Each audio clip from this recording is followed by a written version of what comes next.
hormati Bapak Ibu Guru SDN Negoro Rejo 1.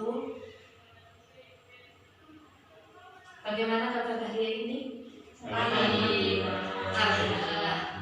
Semoga selalu sehat, selalu semangat. Amin. Kalau misalkan saya bertanya tentang keadaan Bapak Ibu Guru supaya lebih semangat lagi, pakai alhamdulillah sehat luar biasa. Seperti itu di Bapak Ibu? Iya. Bagaimana kabar Bapak Ibu hari ini? Alhamdulillah sehat luar biasa. Yes. Baik Bapak Ibu, di sini saya akan memaparkan tugas saya di Guru Penggerak. Oh ya, sebelumnya saya memperkenalkan diri dulu. Saya adalah Puji Rahayu, Guru SD Negoro Rejo 1. Di sini saya akan menyampaikan diseminasi saya tentang modul 1.4 tentang pemahaman dan penerapan budaya positif. Nah, sebelumnya berlanjut ke materi selanjutnya, saya ingin bertanya terlebih dahulu. Kira-kira Bapak Ibu tahu nggak budaya positif itu apa? Misalnya, contohnya budaya positif itu seperti apa? Kalau misalkan di dalam sekolah. Kebiasaan yang sifatnya positif. Kebiasaan yang sifatnya positif. Mungkin bisa diberi contoh yang konkret, Pak. Misalkan seperti apa, melakukan apa semacam itu. Ya, tiap hari kita bersih-bersih, kerja bakti untuk kebersihan sekolah. Kita sholat duha berjamaah. Itu kira-kira. Iya, terima kasih Pak. Nah, kemudian mungkin dari Ibu gurunya ada contoh lain selain melakukan kegiatan ibadah, kemudian selain juga melakukan kebersihan lingkungan, mungkin seperti apa? Bersalaman. Ya, bersalaman atau antara murid dan guru ya Pak. Nah itu juga bisa masuk ke budaya positif. Nah, kemudian saya bertanya lagi, kira-kira kalau misalkan Bapak Ibu sudah melakukan hal tersebut, budaya positif dimasukkan ke dalam sekolah kita, kira-kira pentingkah budaya positif itu dilakukan di sekolah kita? Sangat penting ya Bapak Ibu. Bapak Ibu, ya betul sekali. Budaya positif itu sangatlah penting untuk dilakukan di sekolah kita ini. Karena kenapa? Budaya positif itu dapat menumbuhkan motivasi diri murid. Ya, jadi tidak ada unsur paksaan dari murid. Itu melalui kesadaran diri murid sendiri seperti itu. Nah, untuk budaya positif sendiri tidak hanya dilakukan pada murid, tetapi juga kepada Bapak Ibu gurunya terlebih dahulu, mungkin seperti itu ya. Karena guru adalah panutan murid. Nah, kemudian selain kepada Bapak Ibu guru juga budaya positif ini dapat disebarluaskan atau disebarkan kepada warga sekolah. Warga sekolah itu bisa ke Bapak Ibu gurunya, kemudian kepada murid, kemudian kepada staf TU seperti itu, atau penjaga sekolah, semua warga sekolah yang terlibat di sekolah. Nah, kemudian kenapa budaya positif itu perlu? Karena selain menumbuhkan motivasi diri bagi murid kita, ya, juga supaya murid kita ini bisa bertanggung jawab, kemudian juga bisa melakukan karakter mereka, ya, memperbaiki karakter mereka, kemudian juga sesuai dengan profil pelajar Pancasila seperti itu.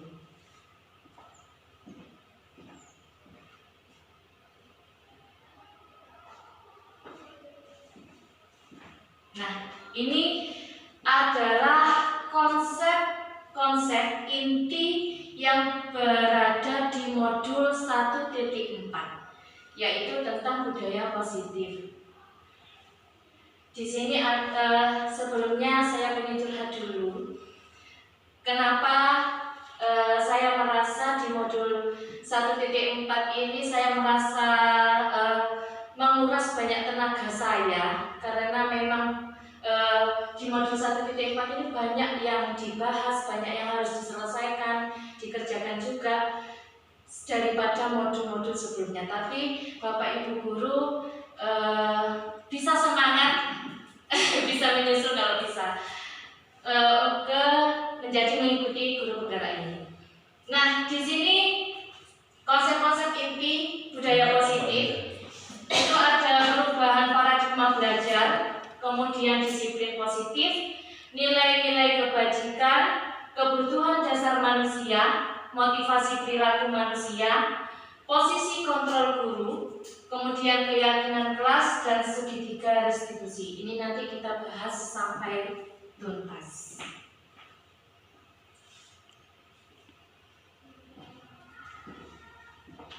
Nah, ini awal dari konsep inti budaya positif tadi. Pembelajaran dengan paradigma baru, ya. Pembelajaran dengan paradigma baru merupakan pembelajaran yang dirancang berdasarkan prinsip pembelajaran berdiferensiasi. Sebelumnya saya mau tanya, dari Bapak Ibu sudah melakukan pembelajaran berdiferensiasi atau belum? Sudah, ya. Nah, pembelajaran berdiferensiasi itu seperti apa sih menurut Bapak Ibu? Ya, tidak usah takut salah. Kan kita saling sharing seperti itu, santai saja, tidak usah tegang.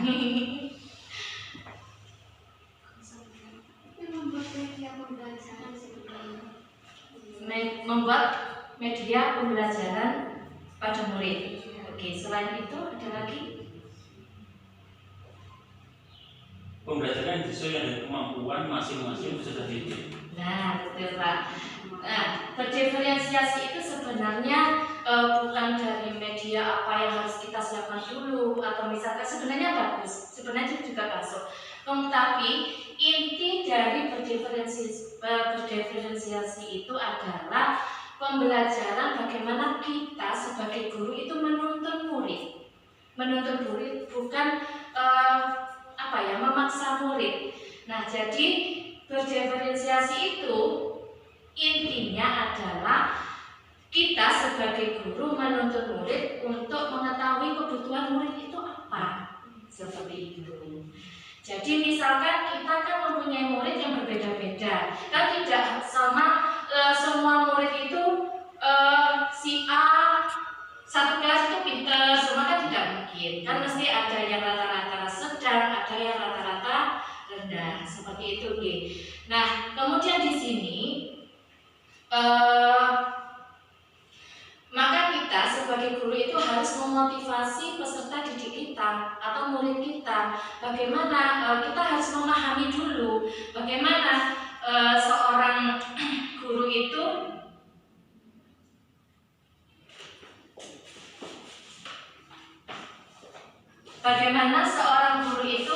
harus memenuhi kebutuhan muridnya terlebih dahulu. Seperti itu.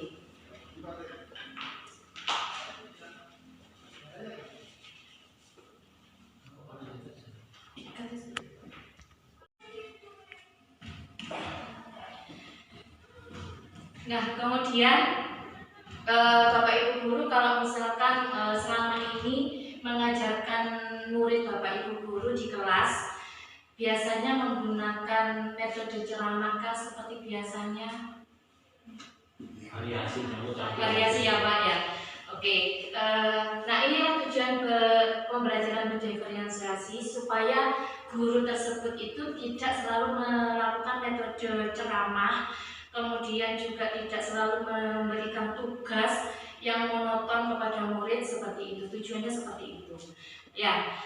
Nah, kemudian dalam paradigma baru, tujuannya berdiferensinya adalah perubahan pembelajaran kita. sebagai guru, seperti itu.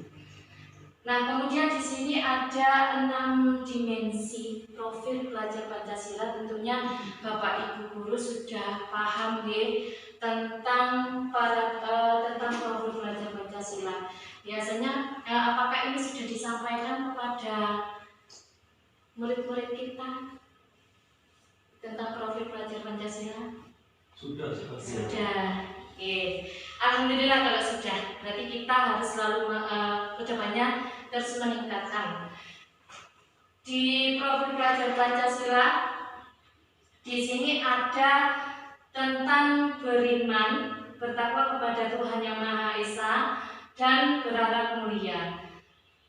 Kemudian selanjutnya yaitu tentang kebinekaan global. Kemudian yang ketiga adalah bergotong royong. Keempat adalah kreatif. Yang kelima adalah bernalar kritis, dan yang terakhir adalah mandiri. Biasanya Bapak Ibu kalau menyampaikan profil pelajar Pancasila ke muridnya bagaimana? Mungkin dengan lagu, nih Pak. Mungkin ada yang bisa atau masih ingat. Belajar Pancasila, beriman dan bertakwa pada Tuhan Yang Esa, dan berakhlak mulia, berkebinekaan global, gotong royong mandiri, kreatif dan bernalar kritis. Oke, beri tepuk tangan untuk Pak Arif. Oke, itulah Bapak Ibu seperti yang dilakukan Pak Arif kepada muridnya. Mungkin bagi Bapak Ibu yang belum menyampaikan kepada muridnya seperti itu, bisa disampaikan untuk pembelajaran selanjutnya kepada anak didik kita. Nah, di sini profil pelajar Pancasila yang pertama itu adalah tentang beriman dan bertakwa kepada Tuhan Yang Maha Esa. Tentunya kita sudah melakukan itu mungkin setiap hari ya, seperti melakukan berdoa sebelum pembelajaran dan sesudah pembelajaran. Kemudian apalagi Bapak Ibu, berdoa sebelum makan. Kemudian mungkin melakukan ibadah sholat duha semacam itu. Kemudian sholat zuhur berjamaah itu bisa dilakukan. Nah, kemudian yang kedua tentang berkebinekaan global. Tentang kebinekaan global. Berbeda-beda dalam satu wilayah yang luas. Ya, mungkin toleransi, ya saling menghargai, saling menghargai, toleransi kepada sesama. Kemudian lanjut untuk yang ketiga adalah bergotong royong. Bergotong royong di sini adalah kita bisa melaksanakan kerjasama atau berkolaborasi. Nah, kemudian selanjutnya adalah kreatif. Siswa kita harus kreatif di sini.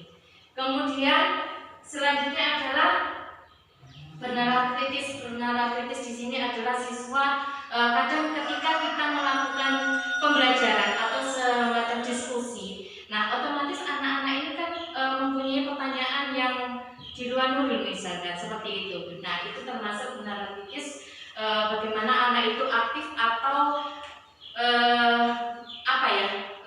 pertanyaannya itu sangat kritis sekali semacam itu. Itu kalau ketika berdiskusi. Kemudian mandiri berarti anak-anak bisa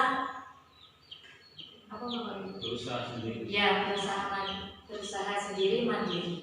Ya, kalau misalkan tidak mandiri, siswa kita mungkin masih tergantung dengan orang tua. Kemudian kalau misalkan dalam pembelajaran masih saja kalau dalam pembelajaran seperti itu. Nah, itulah dari 6 dimensi dari profil pelajar Pancasila.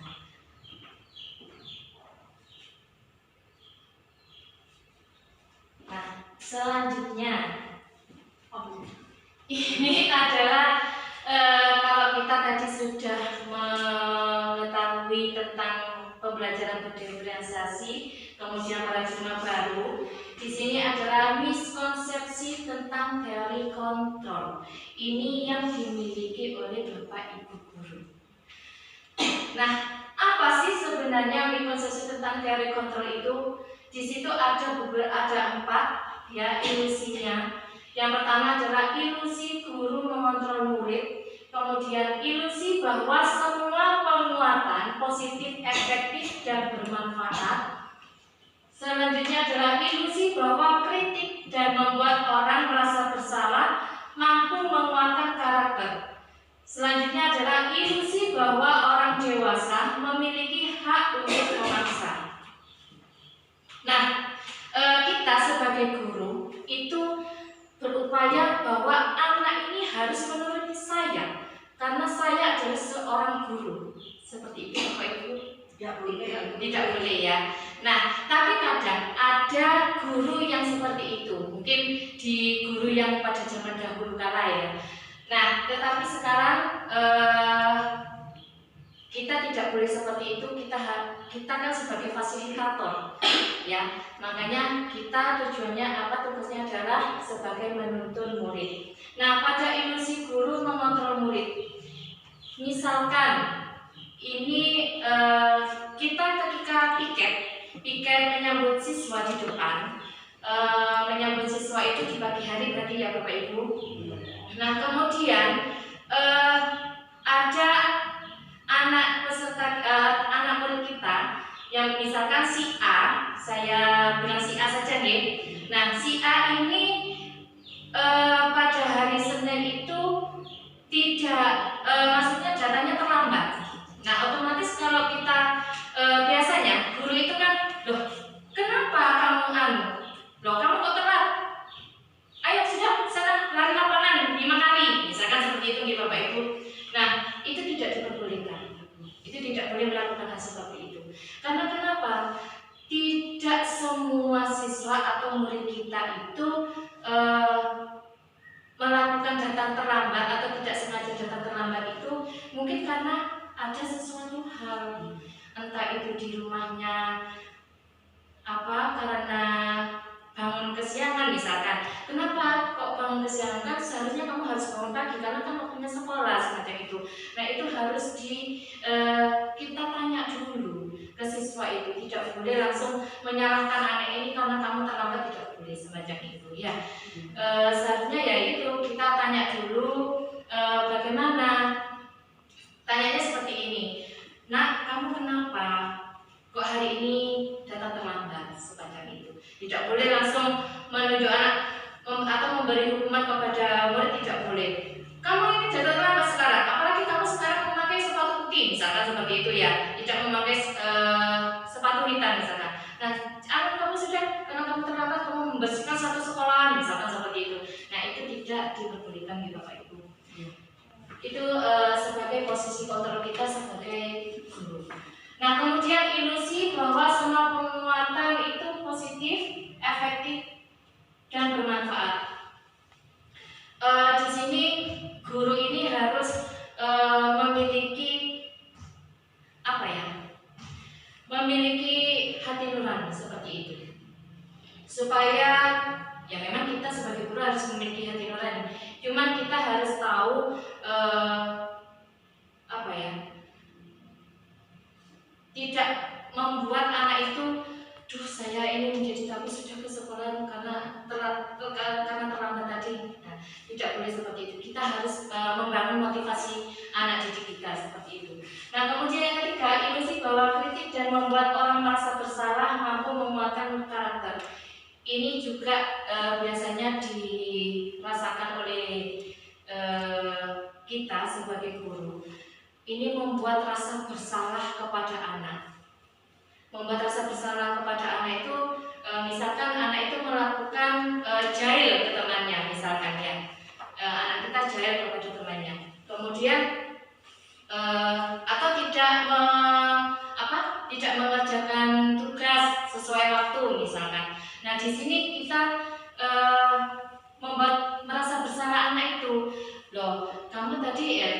kemarin sudah janji apa kepada Bu Guru? Katanya kamu mau menyelesaikan tugasnya tepat waktu. Tapi kok kamu tidak mengerjakan sekarang? Seperti itu membuat anak atau murid kita ini menjadi merasa bersalah. Oh iya sih, saya kan kemarin sudah janji sama Bu Guru. Nah, seperti itu. Nah, kemudian ilusi bahwa orang dewasa ini memiliki hak untuk memaksa. Jadi kita juga tidak bisa memaksa anak itu sesuai dengan keinginan kita, gitu, seperti itu.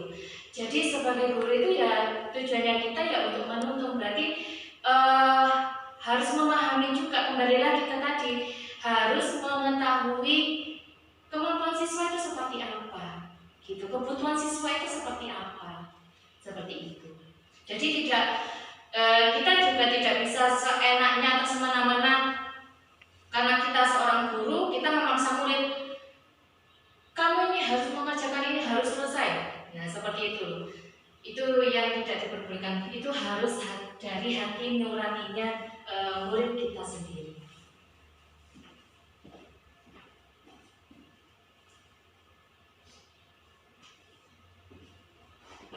Nah, ini kita sudah sampai ke disiplin positif.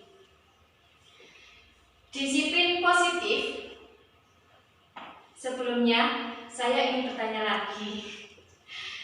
Kira-kira kalau Bapak Ibu memahami kata disiplin itu, apa sih disiplin itu? Berbuat sesuai dengan yang diperintahkan. Yang diperintahkan. Tepat waktu. Tepat waktu. Terus apa lagi? Teratur. Itu disiplin. Nah, baik, kita baca ya di sini. Disiplin berasal dari kata disiplina, yang artinya adalah belajar. Nah, disiplin mengacu pada disiplin diri yang memiliki tanggung jawab terhadap apa yang dilakukan berdasarkan nilai-nilai yang diyakini. Nah, sebenarnya Bapak Ibu, disiplin itu kalau kita memikirkan seperti maksudnya biasanya kita memikirkan itu kata disiplin itu ya seperti tadi yang dikatakan Pak Sejak, aturan semacam itu, melakukan perintah misalkan, kemudian teratur. Sebenarnya disiplin itu bukan aturan atau tata tertib, tetapi disiplin itu adalah belajar. Seperti itu. Itu arti yang sesungguhnya dari kata disiplin. Nah, disiplin maksudnya belajar dalam apa? Yaitu adalah di situ merupakan suatu cara penerapan disiplin yang mengajarkan anak bertanggung jawab dan menumbuhkan kesadaran diri berdasarkan nilai-nilai kebajikan. Disiplin positif lebih ke arah disiplin diri yang dapat mengontrol diri dalam melakukan segala tindakan. Disiplin diri dapat membuat murid memahami dan menyadari berdasarkan motivasi internal, bukan akibat paksaan, pujian atau hukuman. Berarti di sini diminta murid-murid itu dapat melakukan semua kegiatan pembelajaran ataupun aktivitas itu dari kesadaran diri mereka sendiri, bukan karena aturan atau tata tertib yang diberikan oleh sekolah. Semacam itu. Misalkan anak itu pergi ke sekolah atau datang ke sekolah itu kan di sekolah jam 7 harus sudah masuk sekolah. Nah, di sini anak ini aku ganti cepet-cepet karena apa? Karena takut telat akhirnya. Nah, itu karena mereka melakukan itu bukan dari diri mereka sendiri, tetapi karena aturan yang diberikan kepada siswa-siswi kita. Semacam itu. Jadi kalau misalkan mereka menyadari dirinya sendiri, oh iya, saya kan tujuannya sekolah, berarti saya harus datang ke sekolah ini niatnya untuk belajar. Berarti ya saya harus datang, ya memang meskipun belum waktunya tidak diberikan masih, ya saya harus tetap datang seperti itu. Ya lebih baik lagi kalau misalkan memang tidak terlambat semacam itu. Nah, kemudian lagi contoh lain yang memberi Nah, di sini motivasi internal atau intrinsik yang dari siswa itu adalah kesadaran diri mereka sendiri. Jadi melakukan, misalkan mengerjakan tugas dari Bapak Ibu guru. Nah, anak-anak besok PR-nya dikumpulkan ya. Baik Bapak, baik Ibu guru, misalkan seperti itu. Nah, mereka mengerjakan tugas ini atau belajar ini hanya dari tuntutan Bapak Ibu guru, bukan dari mereka sendiri gitu. Maksudnya gini, kalau mereka dari hati mereka sendiri, dari motivasinya mereka sendiri, meskipun tidak ada PR atau ulangan ataupun hal yang harus dikerjakan atau diselesaikan, mereka itu sudah bisa memikirkan, oh iya, saya kan juga saya akan belajar untuk diri saya sendiri, semacam itu. Jadi mereka itu tanpa unsur paksaan, tanpa unsur takut, seperti ada unsur takut dari Bapak Ibu guru, semacam itu. Nah, itu ya intinya untuk disiplin positif.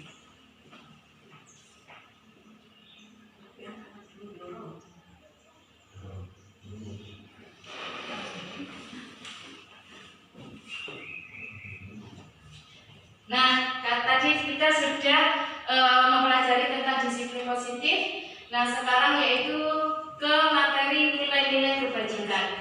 Nilai yang disepakati bersama lepas dari suku bangsa, agama, bahasa maupun latar belakang. Nah, di sini ada 3 contoh ya. Dalam profil pelajar Pancasila itu beriman bertakwa tadi yang disampaikan oleh perwakilan dari Bapak Arif. Kemudian lanjut yang kedua, di situ ada Ibu Primary Years Program PYP ya, atau PYP. Toleransi, rasa hormat, integritas, mandiri, menghargai, antusias, empati, keingintahuan, kreativitas, kerjasama, percaya diri, dan komitmen. Kemudian yang ketiga adalah keterampilan hidup life skill ya. Dapat dipercaya, lurus hati, pendengar yang aktif, tidak merendahkan orang lain, dan memberikan yang terbaik diri kita. Nilai-nilai kebajikan ini biasanya itu harus kita laksanakan, harus kita terjunkan langsung kepada murid kita supaya bisa berguna bagi bangsa, terutama bangsa Indonesia. Seperti itu. Lanjut lagi.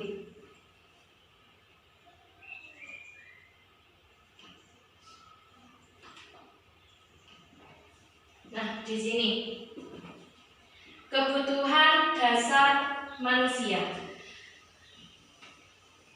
Kebutuhan dasar manusia itu intinya adalah bertahan hidup atau survival, kasih sayang dan rasa diterima atau love and belonging, kemudian kebebasan atau freedom, kemudian kesenangan, fun, ya, dan penguasaan adalah power. Di mana kebutuhan dasar manusia itu ya dirangkai dengan apa? Ya terdiri dari ini sudah. Ya, yang harus Bapak Ibu guru ketahui. Tapi sebelumnya saya juga minta maaf. Di sini saya tidak bermaksud untuk menggurui Bapak Ibu guru. Di sini saya hanya menyampaikan atau memaparkan tugas apa ya? Memaparkan diseminasi saya di sini. Nah, bertahan hidup bisa diberi contoh enggak? Bertahan hidup itu seperti apa? Murid, untuk murid. Iya, boleh. Mengurusi dirinya sendiri. Kalau dulu kelas 1 masih diantar orang tua, makin dewasa, makin besar, bisa berangkat sendiri. Ya, betul. Terus ada yang lain?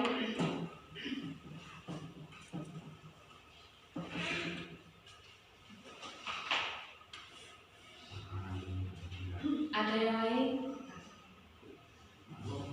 Bertahan hidup.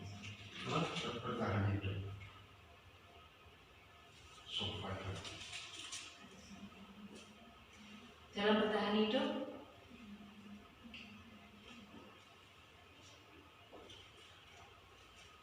ya apa ya, manusia itu bisa hidup sewajarnya tidak ada keterpaksaan, tidak ada paksaan, hidup seperti apa adanya. Itu seperti itu. Oke, terima kasih Bapak.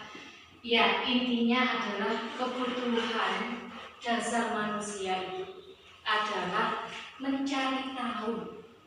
Mencari tahu apa? Mencari tahu itu tadi tanpa ada unsur paksaan tadi. Mencari tahu itu bagaimana? Misalkan di sini anak-anak kita pernah enggak Bapak Ibu menjumpai murid kita ketika pembelajaran tiba-tiba tidur, ngantuk? Pernah tidak? Pernah ya. Kemudian juga selain itu sering bertengkar atau jahil ke temannya ketika kita menyampaikan materi atau pembelajaran.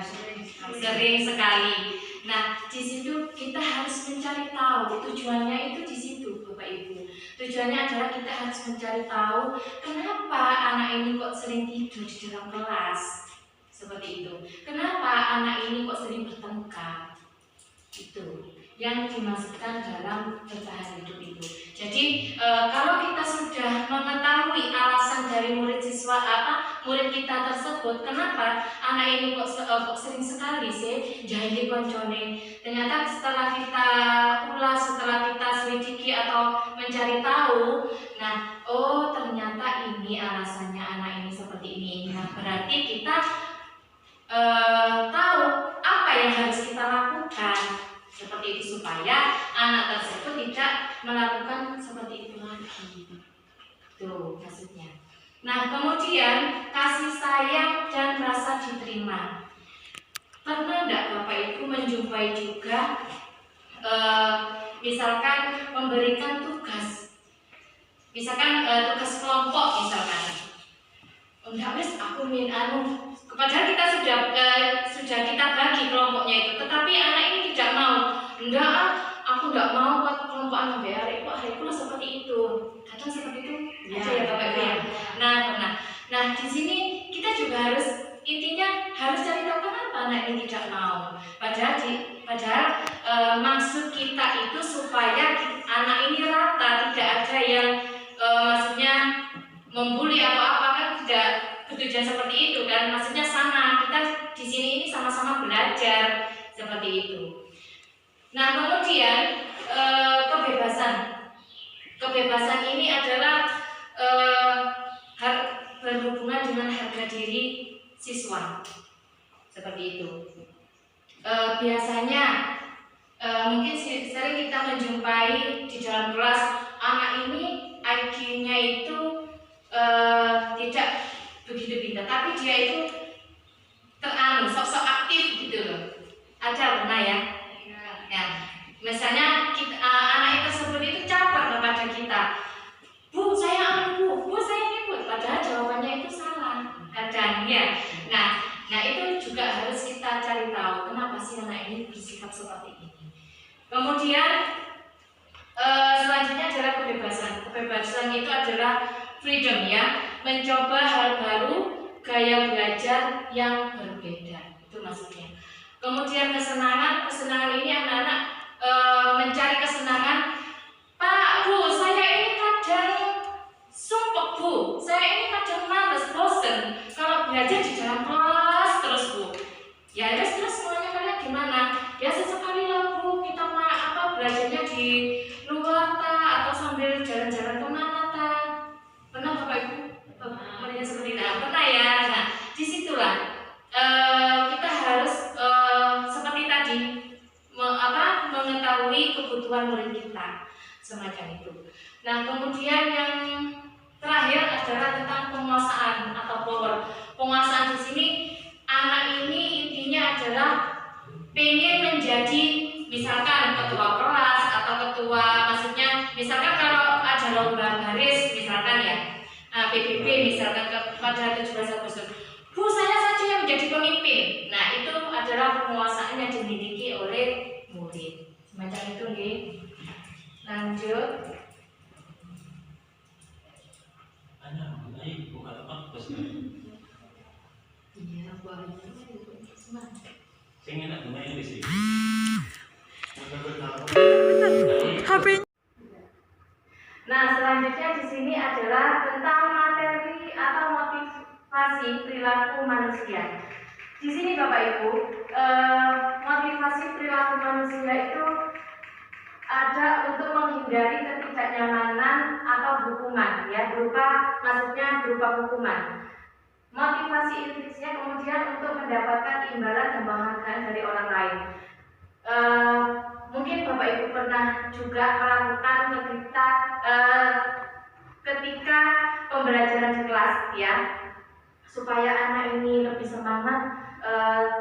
Anak-anak supaya kalau misalkan nanti dapat 100, ya, nilaimu saya kasih hadiah atau reward. Nah, itu sebenarnya tidak boleh Bapak Ibu, ya, karena kenapa itu tidak boleh dilakukan oleh kita sebagai guru? Karena itu bukan memunculkan motivasi dirinya mereka. Oh, aku ketigian belajar beno oleh hadiah kan apa Bapak Ibu guru?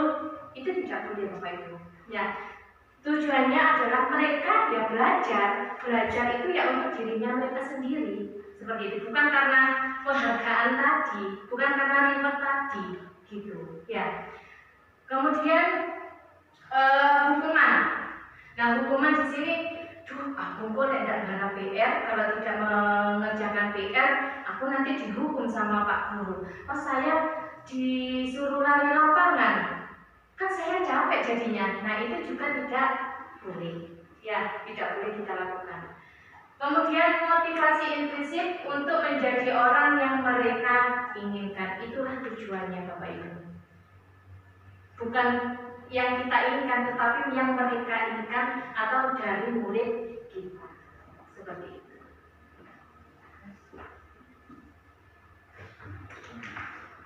Nah, ini kita masuk ke 5 posisi kontrol yang dimiliki oleh Bapak Ibu guru dalam melakukan pembelajaran. Yang pertama adalah penghukum, yang kedua adalah membuat rasa bersalah, yang ketiga adalah sebagai teman, kemudian yang keempat adalah pemantau, yang kelima adalah manajer. Kira-kira Bapak Ibu guru berada di posisi yang mana selama ini?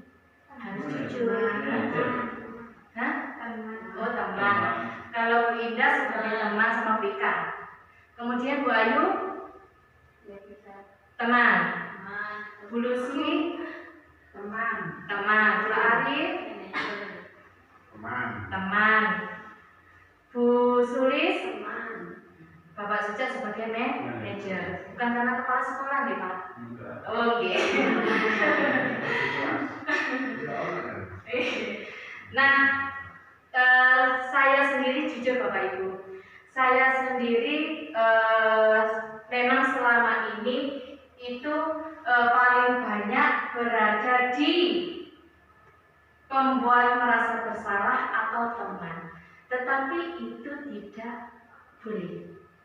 Ya, yang tidak harus dimiliki oleh seorang guru seperti kita. Kenapa? Kalau sebagai, mungkin ada di sini sebagai penghukum, tidak ya Bapak Ibu ya, karena kan Bapak Ibu di sini kan baik-baik semua ya. Nah, mungkin pengalaman dari guru yang lain di sini. Tipe penghukum itu adalah tipe di mana guru itu ketika anak ini telat atau datang terlambat, guru tersebut mesti memberi hukuman kepada anak itu. Atau ketika mereka membuat kesalahan, tiada ampun sudah. Wes, kamu lapangan dari 5 kali. Wes, kamu bersih-bersih dah kelas selama 1 minggu. Itu tidak diperbolehkan kita sebagai penghukum. Meskipun kadang emosi kita ini wis dari rumah tujuannya baik, kita ini lillahi ta'ala untuk mengayomi anak didik kita, ternyata di sekolah wis ono ae sing jahil sing garak koncone nangis sing apa seperti itu kan membuat emosi kita menjadi anak ini kan menjadi greget seperti itu ya. Nah, itu kita harus kontrol diri kita. Nah, Jadi tidak boleh menghukum meskipun anak itu salah, bagaimanapun harus kita bimbing atau memberi motivasi juga kepada mereka, memberi arahan bagaimana sikapnya yang kamu itu harus bersikap seperti apa, seperti itu. Tidak boleh menghukum. Kemudian yang kedua adalah membuat merasa bersalah, seperti tadi yang sudah saya jelaskan di Bapak Ibu. Membuat merasa bersalah berarti anak ini tidak mengerjakan tugas. Nah, terus kamu janjimu apa? Semacam itu juga tidak boleh. Ya, karena tidak mencerminkan motivasi diri mereka. Kemudian teman, sebagai teman, saya juga sebagai teman Bapak Ibu selama ini, ternyata itu keliru.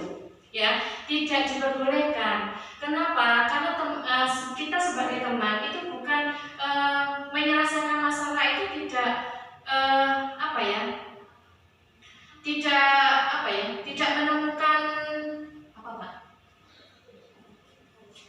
tidak menemukan solusi semacam itu. Kalau sebagai teman, ya kalau sebagai teman kan anak-anak bisa oh ini kan temanku, ini kan teman saya. Menemukan ketegasan. Nah, betul seperti itu Pak. Ya, tidak menemukan ketegasan. Wis wae tak anggap koncoku wae. Kita kan berteman Bu. Kita kan berteman Pak. Seperti itu kan. Nah, akhirnya mereka berpikirnya seperti itu. Itu juga tidak diperbolehkan. Nah, kemudian pemantau ini ya, oh anak itu selalu melakukan berarti sudah kita laporkan. Nah, itu juga tidak boleh. Ya, apalagi kita harus melihat kesalahan anak itu apa dulu. Nggak moro-moro ujuk-ujuk ke kepala sekolah, Pak, anak itu loh Pak, Pak dari tadi. Nah, itu tidak boleh Bapak Ibu. Kita harus mengetahui dulu anak itu apa yang dilakukan. Oh, kenapa anak itu melakukan seperti itu? Tidak ujuk-ujuk, Pak kepala sekolah ini gimana sih? Itu anak itu seperti itu. Itu juga tidak boleh Bapak Ibu. Oke. Kemudian manajer. Nah, di posisi manajer inilah seperti Bapak sejak tadi jawabannya. Kita harus sebagai guru itu harus di posisi manajer. Kenapa di posisi manajer? Karena di posisi manajer ini nanti berkaitan dengan segitiga restitusi dalam menyelesaikan masalah. Seperti itu nih Pak. Oke. Selanjutnya,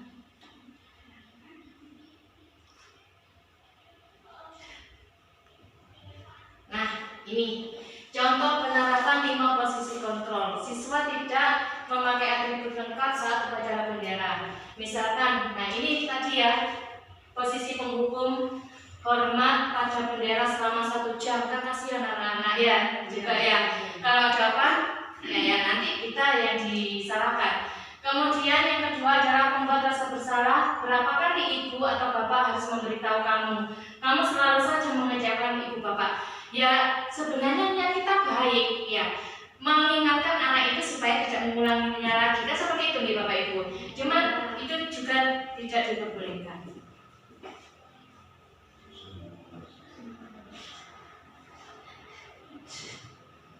Nah, di sini sebagai manajer tadi, apakah kamu tahu kesalahanmu? Kira-kira bagaimana kamu memperbaiki kesalahanmu? Harus seperti itu, harus menyadarkan anak itu sendiri. Ya, oh iya Bu, tadi saya tidak melakukan ini karena orang tua saya bertengkar, harus bertengkar, misalkan seperti itu ya. Atau misalkan apa gitu.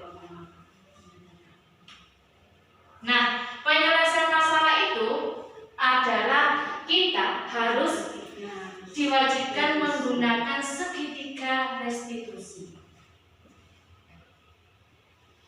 Segitiga restitusi itu adalah suatu proses dialog yang dijalankan oleh guru atau orang tua agar dapat menghasilkan murid yang mandiri dan bertanggung jawab. Nah, di situ ada 3, namanya segitiga ya Bapak Ibu. Yang pertama adalah menstabilkan identitas.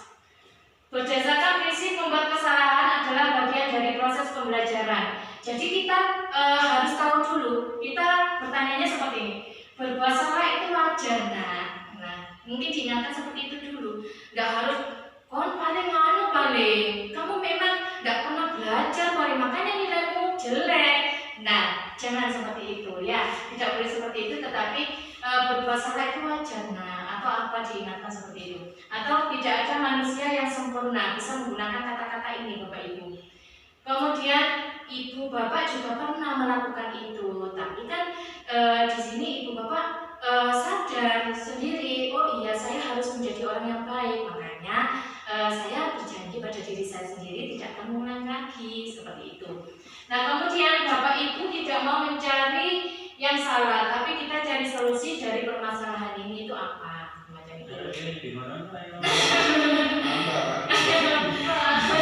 Makanya kita harus memulainya itu dari kesadaran mereka sendiri Bapak Ibu. Itu PR kita mungkin ya. Kamu berhak merasa begitu. Nah itu yang dilakukan dalam menstabilkan identitas. Bebas. Selanjutnya adalah menanyakan keyakinan. Menanyakan keyakinan itu biasanya anak-anak ini kan di kelas, Bapak Ibu apakah sudah pernah membuat keyakinan kelas atau kesepakatan kelas? Nah sudah ya, itu ya di kelas 6 ya. Nah kemudian kalau bisa di kelas 5 sampai kelas 1, kalau misalkan memang masih belum membuat keyakinan atau kesepakatan kelas ya, untuk program selanjutnya atau pembelajaran selanjutnya untuk membuat seperti itu nih, supaya anak-anak kita itu juga bisa menyadari, oh ya saya nggak boleh melakukan ini seperti itu, oh ya apa yang harus saya lakukan ini seperti ini, itu tidak dilakukan. Nah bisa menanyakan apa keyakinan kelas kita. Nah disadarkan mereka dengan keyakinan kelas, oh iya saya kan sudah berjanji, sudah sepakat kalau saya melakukan ini kan tidak boleh seharusnya seperti itu. Kemudian nilai-nilai apa yang telah disepakati bersama, kemudian kamu ingin menjadi orang yang seperti apa? Seperti apa gambaran kelas yang ideal menurut kamu? Dikembalikan lagi ke siswanya. Oh iya Bu, menurut saya ya kelas ideal itu ya seperti ini Bu. Saya pengennya Ibu itu selalu memberi asyik reading atau apa semacam itu. Semoga bisa dilanjutkan.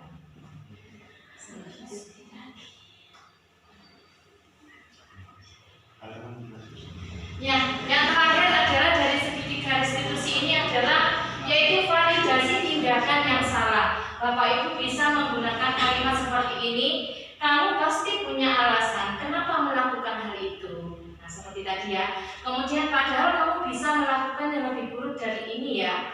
Kemudian kamu melakukannya karena mempertahankan sesuatu yang penting bagimu. Nah seperti itu maksudnya contoh dari segitiga restitusi. Jadi kalau kita mempunyai masalah atau misalkan murid kita memiliki masalah, itu harus menyelesaikan menggunakan segitiga restitusi ini. Paham ya Bapak Ibu?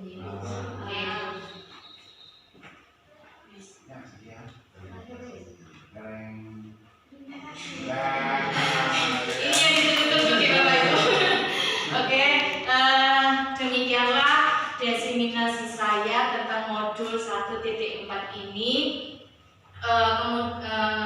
Semoga apa yang saya sampaikan dari awal sampai akhir ini, sampai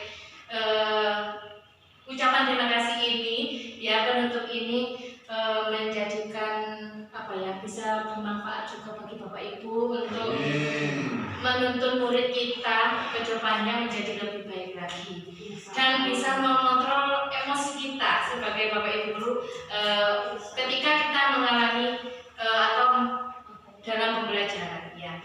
Sekian dari saya, terima kasih banyak waktunya Bapak Ibu. Saya akhiri, wassalamualaikum warahmatullahi wabarakatuh. Waalaikumsalam warahmatullahi wabarakatuh.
keyakinan kelas itu seperti apa?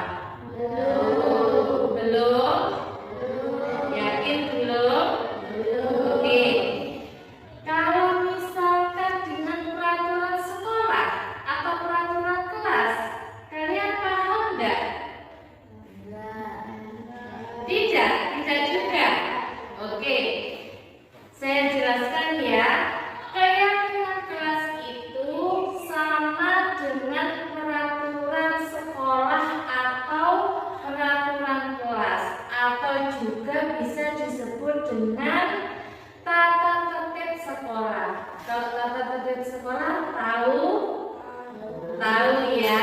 Oke. Nah, di sini keyakinan kelas itu biasanya kalau di peraturan sekolah itu kalian tidak boleh membuang sampah, misalkan dalam lingkungan, kebersihan lingkungan ya, tidak boleh membuang sampah. Tetapi kalau dalam keyakinan kelas itu tidak ada kata tidak boleh, tetapi diubah menjadi membuang sampah pada tempatnya, seperti itu ya.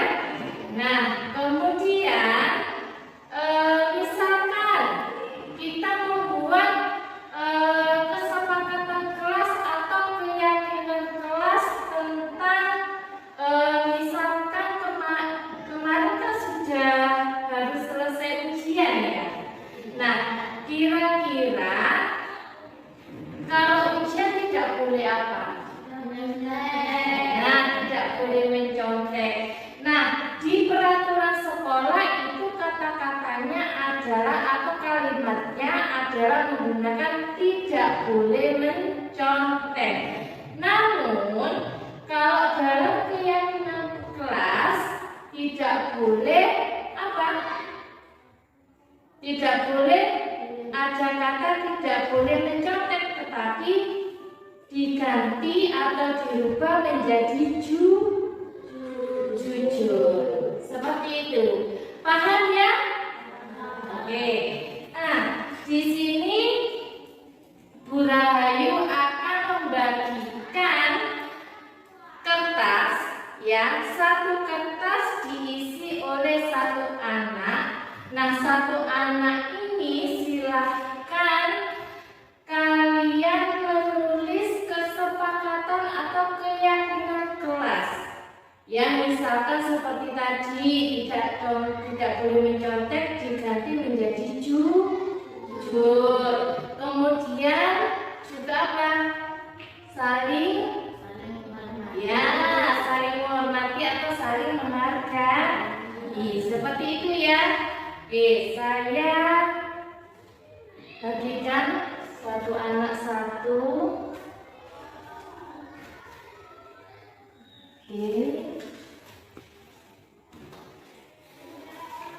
Nah, nanti setelah ini silakan kalian menulis satu keyakinan kelas menurut kalian untuk disepakati satu kelas ya.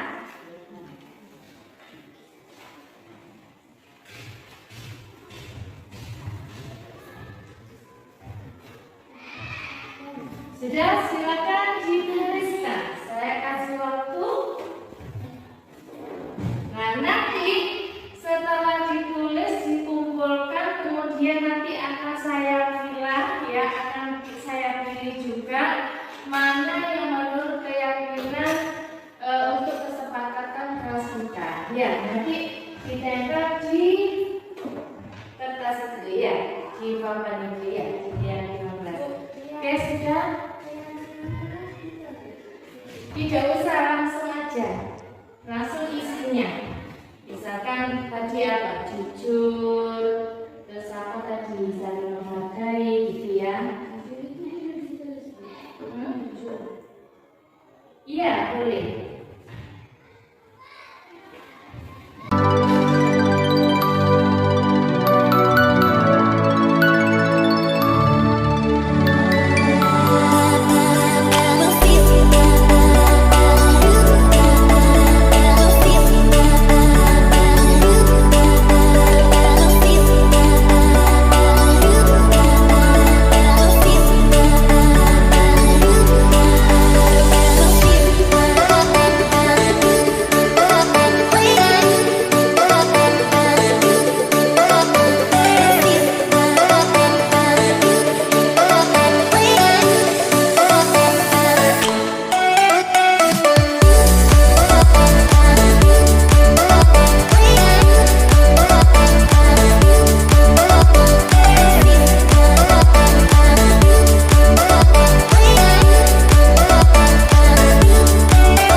posisi. Oke, bagus.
Baik anak-anak, keyakinan kelas kita sudah jadi ya, sudah kita sepakati. Nah, maka dari itu keyakinan kelas ini harus berdasarkan dari keyakinan diri kalian sendiri. Paham ya? Oke, terima kasih banyak. Wassalamualaikum